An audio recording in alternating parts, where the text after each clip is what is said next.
நல்ல வெயிலாக இருந்துச்சுங்க. எங்கள் ஊர்லலாம் வெயில் பார்க்குறது வந்து ரொம்ப கஷ்டம். எப்போ பார்த்தாலும் மழை பெஞ்சிக்கிட்டே இருக்குது. ஆனால் இன்றைக்கி கொஞ்சம் நல்ல வெயில் அடிக்க நான் காலையில் கொஞ்சம் ஒரு 10 மணிக்கு மாதிரி ஜெலி இருந்துச்சு, அதை செஞ்சு சாப்பிட்டுட்டு காலையில் வெயில் அடித்ததை பார்த்து நானும் கொஞ்சம் இதாகிட்டேன், இன்றைக்கி நல்ல வெயில் அடிக்குதேன்னு. அப்புறம் ஈவினிங் மாதிரி சரியான மாதிரி மழை பெஞ்சிச்சு. வந்தால் என்னென்னா ஏதாவது சாப்பிடணும்னு தோணும். இப்போ கொஞ்சம் ஹெல்த்தியாக சாப்பிட்றதுனால சரி ஓகே, மரவள்ளி கிழங்கு வாங்கி வச்சுருக்கோம் தானே அப்படின்னு சொல்லி அதை செய்யலான்னு சொல்லி நான் அதை வெட்டிக்கிட்டு இருந்தேன். ஈவினிங் ஸ்நாக்ஸுக்காக நம்ம அந்த ஷார்ட்டேட்ஸ் ஐட்டம் சாப்பிட்டு ரொம்ப நாள் ஆச்சு. வெட்டி அவிய போட்டேன், அதோட கொஞ்சமாக மஞ்சத்தூளும் போட்டுக்கிறேன் கொஞ்சம் கலருக்காக வேண்டி.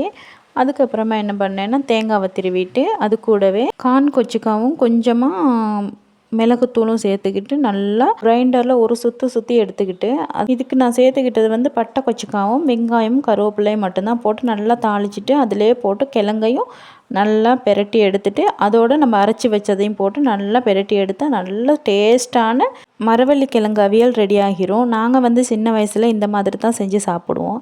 சரி ரொம்ப நாள் ஆச்சு தானே அப்படின்னு சொல்லி இன்றைக்கி ட்ரை பண்ணியிருக்கேன். உங்கள் வீட்டில் நீங்களும் ஒரு நாளைக்கு ட்ரை பண்ணிவிட்டு எனக்கு கமெண்ட்ஸில் சொல்லுங்கள்.